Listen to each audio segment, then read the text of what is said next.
যে ব্যক্তি কাউকে ভালোবাসবে আল্লাহর জন্য আবার ঘৃণাও করবে আল্লাহর জন্য, সবাই বলে নাই কে?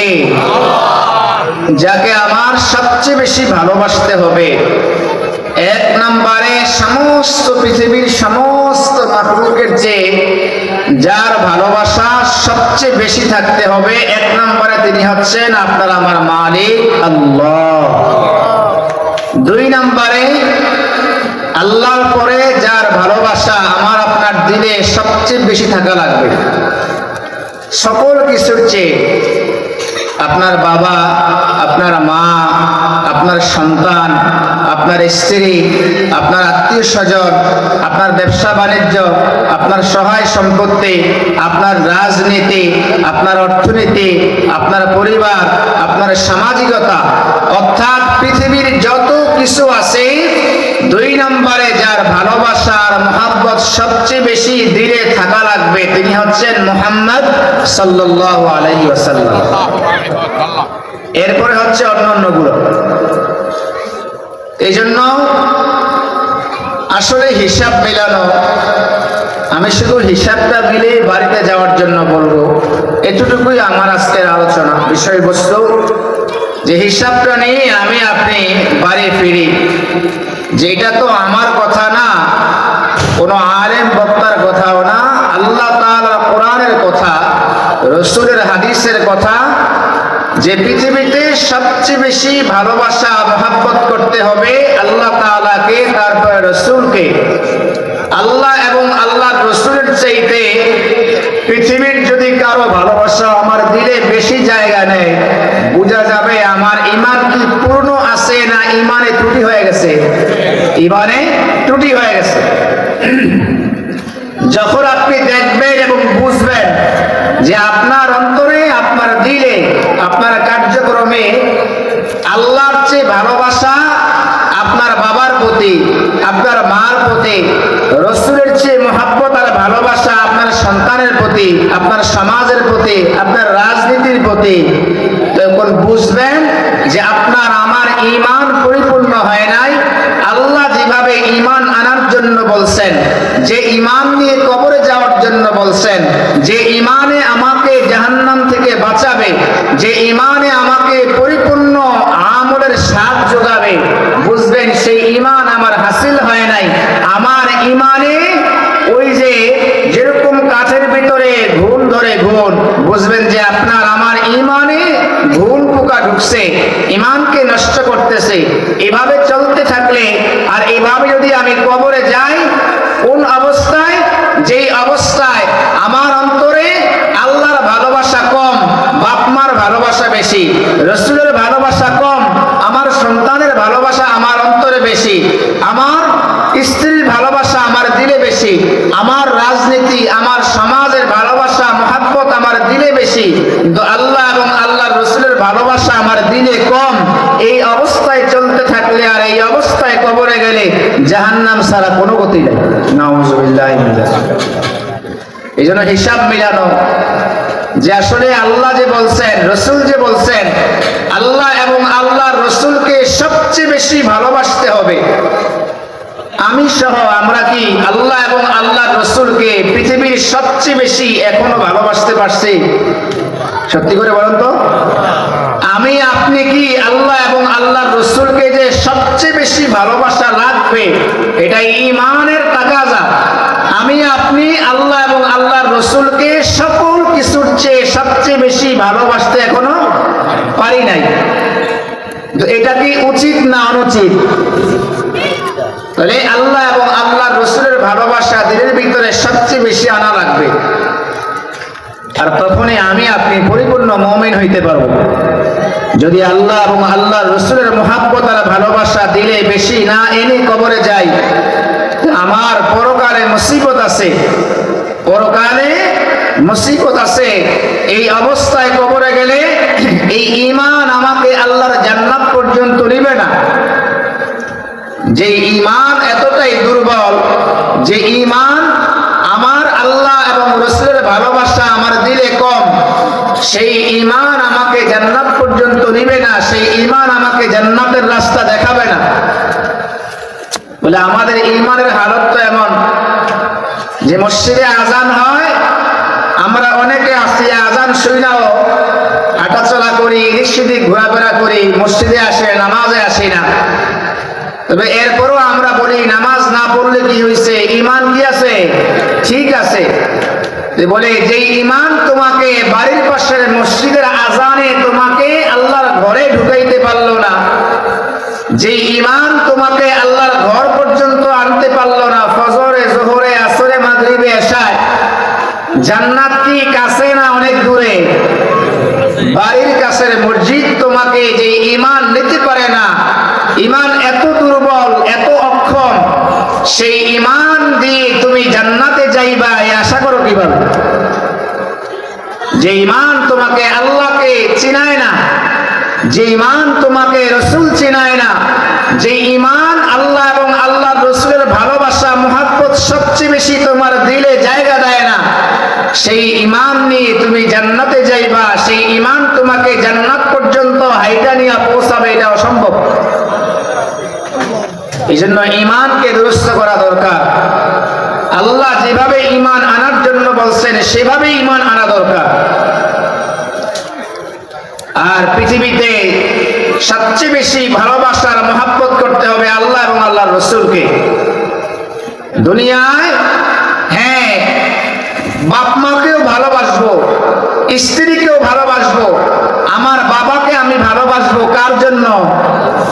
আল্লাহর জন্য। কথা বলেন, আপনারা আমার ভাষা বুঝেন না? এলাকার মানুষই তো। আল্লাহ এবং আল্লাহর রাসূলকে সবচেয়ে বেশি ভালোবাসতে হবে, কিন্তু বাপ মাকেও ভালোবাসা যাবে, সেই ভালোবাসা করতে হবে কার জন্য? আমার মাকে ভালোবাসবো, আমার মাকে আমি ভালোবাসবো কার জন্য? আল্লাহর জন্য। আমার স্ত্রীকে আমি মহব্বত করব, আমার সন্তানকে আমি মহব্বত করব, আমার প্রতিবেশীকে আমি ভালোবাসবো, আলেমকে মহব্বত করব। যদি কোনো নেতাকে মহব্বত করতে চায় তাকেও মহব্বত করতে হবে, কিন্তু সেই মহব্বতটা হতে হবে কার জন্য? আল্লাহর জন্য। আবার আমার বাবাকেও আমি ঘৃণা করব, সেটাও করতে হবে আল্লাহর জন্য। আমার মাকেও আমি ঘৃণা করব, সেটাও করতে হবে আল্লাহর জন্য। আমার সন্তানকেও আমি ঘৃণা করব, সেটাও করতে হবে আল্লাহর জন্য। আমার স্ত্রীকেও আমি ঘৃণা করব, সেটাও করতে হবে আল্লাহর জন্য। আমার সমাজকেও আমি ঘৃণা করব, সেটাও করতে হবে আল্লাহর জন্য। আমার নেতাকেও আমি ঘৃণা করব, সেটাও করতে হবে আল্লাহর জন্য। যাকেই আমি ঘৃণা করব, এই ঘৃণাটাও হতে হবে আল্লাহর জন্য। আবু দাউদ শরীফের 4681 নম্বর হাদিস, রাসূল করিম সাল্লাল্লাহু আলাইহি ওয়াসাল্লাম বলেন, মান আহাব্বা লিল্লাহ ওয়া আবগাদা লিল্লাহ। রাসূল করিম সাল্লাল্লাহু আলাইহি ওয়াসাল্লাম বলেন, মান আহাব্বা লিল্লাহ, যে ব্যক্তি কাউকে মহব্বত করবে আল্লাহর জন্য, ওয়া আবগাদা লিল্লাহ, আবার কাউকে ঘৃণাও করবে আল্লাহর জন্য।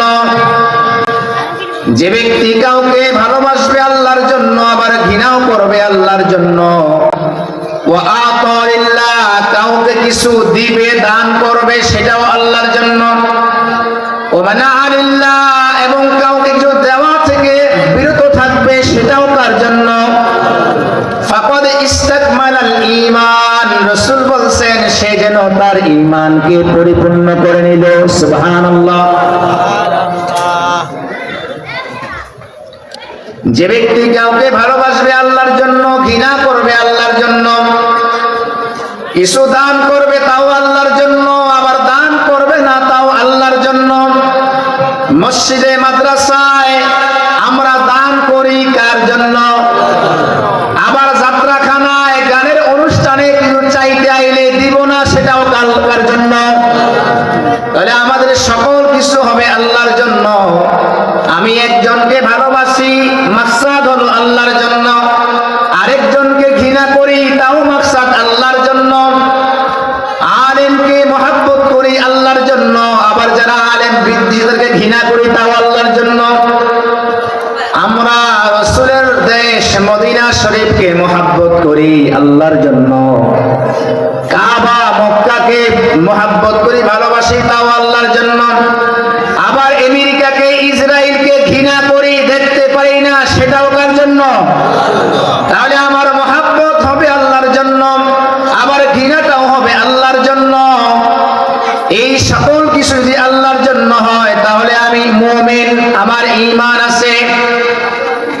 রাসূল করিম সাল্লাল্লাহু আলাইহি ওয়াসাল্লাম বলেন, বুখারী শরীফের 15 নম্বর হাদিস, রাসূল করিম সাল্লাল্লাহু আলাইহি ওয়াসাল্লাম বলেন, আনাস রাদিয়াল্লাহু তাআলা আনহু قال قال رسول الله صلى الله عليه وسلم لا يؤمن أحدكم حتى أكون أحب إليه من والده وولده والناس أجمعين।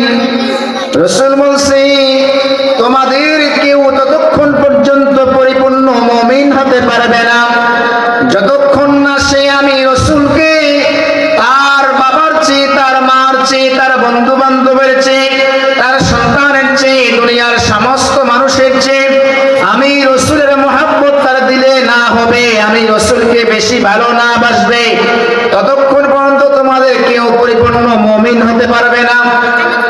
রাসূল বলছে, পরিপূর্ণ মুমিন হওয়ার জন্য শর্ত হচ্ছে পৃথিবীর সকল কিছুর চেয়ে আমি রাসূলকে সবচেয়ে বেশি ভালোবাসতে হবে। এই জন্য রাসূল করিম সাল্লাল্লাহু আলাইহি ওয়াসাল্লাম মিশকাত শরীফের 9 নম্বর হাদিস, আনিল আব্বাস ইবনে আব্দুল মুত্তালিব রাদিয়াল্লাহু তাআলা আনহু আন্নাহু সামিআ রাসূলুল্লাহ সাল্লাল্লাহু আলাইহি ওয়াসাল্লাম ইয়াকুল, হযরত আব্বাস ইবনে আব্দুল মুত্তালিব তিনি বলেন যে আল্লাহর রাসূল বর্ণনা করছেন, যা ফাতামাল ঈমান, যা ফাতামাল ঈমান, ঈমানের স্বাদ ওই ব্যক্তি পেয়ে গেছে, মান রাদিয়া বিল্লাহি রাব্বা, যে ব্যক্তি আল্লাহকে রব হিসেবে পেয়ে সন্তুষ্ট হয়ে গেছে, ওবিল ইসলামি দীনা, ইসলামকে ধর্ম পেয়ে যে ব্যক্তি সন্তুষ্ট, ওবি মুহাম্মাদুর রাসূলুল্লাহ, মুহাম্মদকে যে ব্যক্তি রাসূল হিসেবে পেয়ে খুশি সন্তুষ্ট, রাসূল বলছে সে ব্যক্তি ঈমানের প্রকৃত স্বাদ অনুভব করতে পারছে। সুবহানাল্লাহ। আমাদের দিলে কি প্রশান্তি আসে যে আমরা আল্লাহর মতো একজন রব পাইছি, ইসলামের মতো একটা দামি ধর্ম পাইছি, মুহাম্মদ সাল্লাল্লাহু আলাইহি ওয়াসাল্লামের দামি একজন নবী পাইছি। এই জিনিসগুলো পেয়ে আমি খুশি, আমি আনন্দিত, দিল থেকে এটা উপলব্ধি আমরা করতে পারছি, করতে পারি না। যেদিন করতে পারবো সেদিনই ঈমানের প্রকৃত স্বাদ আমি আস্বাদন করতে পারবো। এই জন্য আমার ভাইয়েরা, পৃথিবীর সমস্ত মানুষের চেয়ে, সকল কিছুর চেয়ে আমাকে আল্লাহ এবং আল্লাহর রাসূলের মহব্বত দিলে জায়গা দিতে হবে। সাহাবায়ে কেরাম, তাবিঈন, তাবিঈনরা আল্লাহ এবং আল্লাহর রাসূলকে কি পরিমাণ মহব্বত করছে, ভালোবাসছে। আমার ভাইয়েরা, আজকে আমরা ঈমান সহজে পাওয়ার কারণে, ঈমানকে সহজে হাসিল হওয়ার কারণে আমরা ঈমানের কদর বুঝি না। যেহেতু আমার বাবা মুসলমান ছিল, আমার মা মুসলমান ছিল, বাপ মা মুসলমান হওয়ার কারণে প্রত্যেক সূত্রে আমরা ঈমান হাসিল করছি। এই ঈমান হাসিল করার জন্য আমাকে ঘর ছাড়তে হয় নাই, ঈমানকে হাসিল করার জন্য আমাকে সংসার ছাড়তে হয় নাই, এই ঈমানকে হাসিল করার জন্য আমার সন্তান ছাড়া লাগে নাই, এই ঈমান পাওয়ার জন্য আমার স্ত্রীকে ছাড়া লাগে নাই, এই ঈমান পাওয়ার জন্য আমার সহায় সম্পত্তি ছাড়া লাগে নাই। বিনা আঘাতে, বিনা জুলুমে, বিনা কুরবানিতে আমি ঈমান পেয়ে গেছি। এই জন্য আমি ঈমানের দাম বুঝি না, ঈমানের হাকিকত বুঝি না। অথচ সাহাবায়ে কেরাম কিন্তু আমাদের মতো সহজে ঈমান হাসিল হয় নাই। সাহাবায়ে কেরামের এই ঈমানকে হাসিল করার জন্য বাপ মা ছাড়া লাগছে, নিজের স্ত্রীকে ছাড়া লাগছে, সন্তানকে ছাড়া লাগছে, আত্মীয় স্বজন, সহায় সম্পত্তি, মক্কার ভিতরে কানিয়ে কানিয়ে জায়গা, বিশাল বড় বড় খেজুরের বাগান ছিল, উট ছিল, গবাদি পশু ছিল। যখনই ঈমানের দাওয়াত পাইছে, যখনই আল্লাহর রাসূল ঈমানের দাওয়াত দিছে, সাহাবায়ে কেরাম শুধুমাত্র ঈমানটা নিয়ে আল্লাহর রাসূলের সঙ্গে মক্কা থেকে মদিনায় হিজরত করে পাড়ি জমিয়েছেন। সুবহানাল্লাহ। এই জন্য আমার ভাইয়েরা, আমার বাবারা, সাহাবায়ে কেরাম কিন্তু এই ঈমান আমাদের মতো ঈমান হাসিল করার জন্য যে হ্যাঁ আল্লাহ আমার রব, রাসূল আমার নেতা, আল্লাহ ছাড়া কাউরে ইবাদত করা যাবে না, গাছের পূজা করা যাবে না, মূর্তির পায়ে সিজদা করা যাবে না। সাহাবায়ে কেরাম মূর্তিকে সিজদা করতেন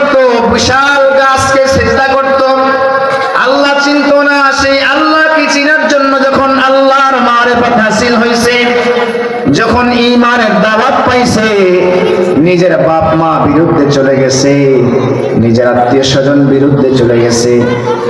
আহারে ঘর বাড়ি সহায় সম্পত্তি সব মক্কায় ছিল, শুধুমাত্র এমন কি জামা কাপড় চোপড় অনেক সাহাবীদের জীবনী পড়লে পাওয়া যায়। শুধুমাত্র আল্লাহর রাসূলের কাছে যাতায়াত করার কারণে, ঈমান হাসিল করার কারণে এমন সাহাবায়ে কেরাম কুরবানি দিয়েছেন যে উলঙ্গ কইরা নিজের জন্মদাতা বাবা উলঙ্গ কইরা গায়ের জামা কাপড় সব খুইলা যে হয় মুহাম্মাদের দরবার ছাড়বি, না হয় আমার ঘর ছাড়বি। সাহাবীরা বলছে, বাবা আপনার ঘর ছাড়তে পারি, আমার মাকে ছাড়তে পারি, এই সহায় সম্পত্তি সব ছাড়তে পারি, কিন্তু আমি যে ঈমান পাইছি, আমি যে রাসূলের দরবারে যা মজা পাইছি, এই সব ছাড়তে পারি, কিন্তু মুহাম্মদ সাল্লাল্লাহু আলাইহি ওয়াসাল্লামের দরবারে যাওয়া আমি ছাড়তে পারবো না। সুবহানাল্লাহ। বাবা হুমকি দিছে যে মুহাম্মাদের কাছে যাতায়াত করলে তোমাকে সম্পদ থেকে বঞ্চিত করা হবে, ত্যায্য পুত্র করা হবে, এমনকি তোমার গায়ের যে পোশাক সেটাও আমার কেনার দেওয়া। শেষ পর্যন্ত সাহাবীর নাম ছিল আব্দুল্লাহ, তার গায়ের সমস্ত পোশাকগুলো খুইলা রাখছে বাবা, আপন বাবা। শেষ পর্যন্ত মায়ের কাছে বলছে, মা পৃথিবীতে সন্তান বিপদে পড়লে আর কেউ সাহায্য না করলেও মার কাছে গিয়ে সাহায্য পায়। মা বাবা আমার সমস্ত পোশাকগুলো খুইলা রাইখা দিছে, লজ্জাস্থান ঢাকার জন্য আমাকে একখানা কাপড় দাও। মা শেষ পর্যন্ত ছোট্ট একটা কাপড় দিছে, সেই কাপড় পেছায়া লজ্জাস্থান ঢাইকা রাতের গভীরে আল্লাহর রাসূলের দরবারে হাজির হয়ে গেছে। এই জন্য আমার ভাইয়ারা, আমার বাবারা,